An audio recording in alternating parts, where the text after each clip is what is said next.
सभी छात्रों को ढेर सारी शुभकामनाएं। आज बुद्धि तथा इसका मापन बाल मनोविज्ञान में हम पढ़ेंगे। शिक्षा मनोविज्ञान में बुद्धि के प्रत्यय का एक अत्यंत महत्वपूर्ण स्थान स्वीकार किया जाता है। बुद्धि के अध्ययन को 3 भागों में बांटा गया है। पहला भाग है कार्यात्मक पक्ष, दूसरा है संरचनात्मक पक्ष और तीसरा है क्रियात्मक पक्ष, जिसमें कार्यात्मक पक्ष को 2 भागों में डिवाइड किया गया है। पहला है बुद्धि के कार्य और दूसरा है बुद्धि क्या है। संरचनात्मक पक्ष को 2 भागों में डिवाइड किया गया है। पहला है बुद्धि की संरचना और दूसरा है बुद्धि के सिद्धांत, जबकि क्रियात्मक पक्ष को 3 भागों में डिवाइड किया गया है। पहला आता है बुद्धि मापन, दूसरा है बुद्धि मापन की तकनीक, तीसरा है बुद्धि परीक्षण का वर्णन। प्रिय प्रशिक्षु, बुद्धि का स्वरूप और उसका अर्थ क्या है और कैसे परिभाषित करेंगे। यदि यह प्रश्न किया जाए कि बुद्धि क्या है, इस प्रश्न को लेकर मनोवैज्ञानिकों में सदैव मतभेद रहा है।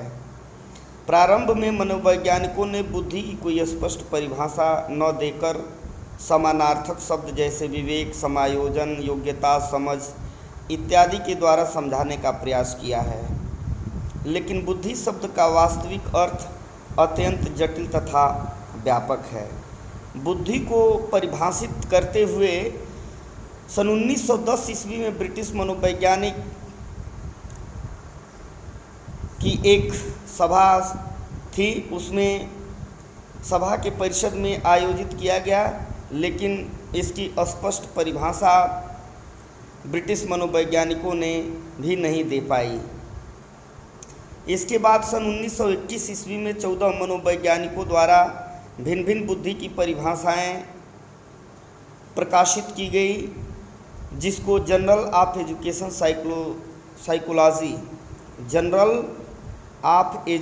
साइकोलॉजी नामक लेख में श्रृंखलाबद्ध करके प्रकाशित हुआ, जिसमें बुद्धि के संबंध में 14 भिन्न प्रत्यय देखने को मिले।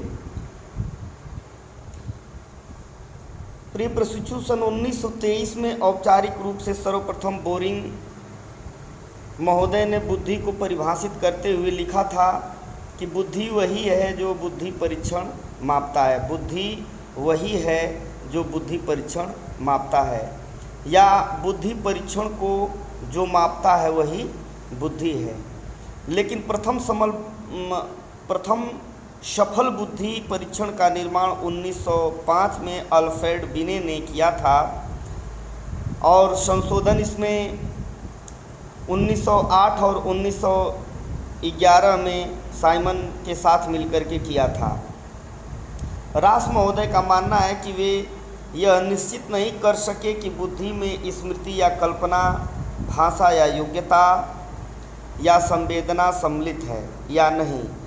बुद्धि को अमूर्त चिंतन के रूप में परिभाषित किया जा सकता है, क्योंकि इसको देखा नहीं जा सकता। जैसे गीता सुंदर लड़की है, इसमें हमें गीता के प्रत्यक्षीकरण से सुंदरता का आभास होता है। हम उसका आभास करते हैं सुंदरता का, विवश रूप में मुंह से निकल जाता है कि वास्तव में यह सुंदर लड़की है। ठीक उसी प्रकार बुद्धिमान व्यक्ति के कार्यों से उसकी बौद्धिकता का अनुमान किया जा सकता है, उसको देखा नहीं जा सकता है। वुडवर्थ ने परिभाषित करते हुए बुद्धि के बारे में लिखा है कि बुद्धि कार्य करने की यह एक विधि है। बुद्धि को परिभाषित करते हुए वुडवर्थ ने लिखा है कि बुद्धि कार्य करने की एक विधि है, जबकि बर्किंघम ने लिखा है कि बुद्धि सीखने की योग्यता है। टर्मन ने बताया कि बुद्धि अमूर्त विचारों के बारे में सोचने की योग्यता है। बुद्धि का विकास जन्म से लेकर किशोरावस्था तक के मध्य तक होता है। थॉर्नडाइक का मानना है कि सत्य तथा तथ्यों के दृष्टिकोण से उत्तम प्रतिक्रियाओं का शक्ति ही बुद्धि है। सत्य तथा तथ्यों के दृष्टिकोण से उत्तम प्रतिक्रियाओं का शक्ति ही बुद्धि है। जबकि मैकडूगल ने बुद्धि अतीत अनुभवों के आधार पर जन्मजात प्रवृत्तियों को सुधारने की योग्यता कहा है। डेविड वेसलर ने बताया है कि बुद्धि एक समुच्चय या सार्वजनिक क्षमता है जिसके सहारे व्यक्ति उद्देश्यपूर्ण क्रिया करता है, विवेकशील चिंतन करता है तथा वातावरण के साथ प्रभावकारी ढंग से समायोजन करता है। जबकि अल्फ्रेड विने ने बताया कि बुद्धि बोध पर आधारित है। यह सबसे छोटी परिभाषा अल्फ्रेड विने की है जिसने बताया कि बुद्धि बोध पर आधारित है। और ऐसी ही छोटी परिभाषा वुडवर्थ और वर्किंघम की भी है। वुडवर्थ ने बताया है कि बुद्धि कार्य करने की एक विधि है, जबकि वर्किंघम ने बुद्धि को सीखने की योग्यता बताया है। एडवर्ड एल थॉर्नडाइक ने बताया है कि सामान्य तौर पर बुद्धि को वाक्य पूर्ति करने, अंक गणितीय समस्याएं हल करने, शब्दों और निर्देशों को समझने की योग्यता भी कहा गया है। फ्रीमैन ने बुद्धि को परिभाषित करते हुए बताया है कि इसकी 3 रूप होते हैं।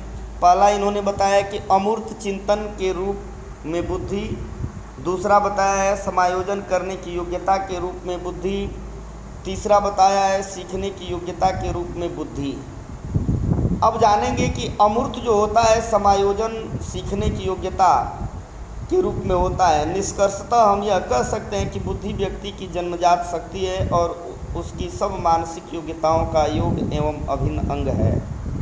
बुद्धिमापन का इतिहास और परीक्षा के दृष्टिकोण से पूछे जाने वाले प्रश्नों में हम इसको समायोजित करते हुए कुछ तथ्य आपके सामने रख रहे हैं। वीवी सामंत के अनुसार भारत के लिए बुद्धि परीक्षाएं कोई नई बात नहीं है।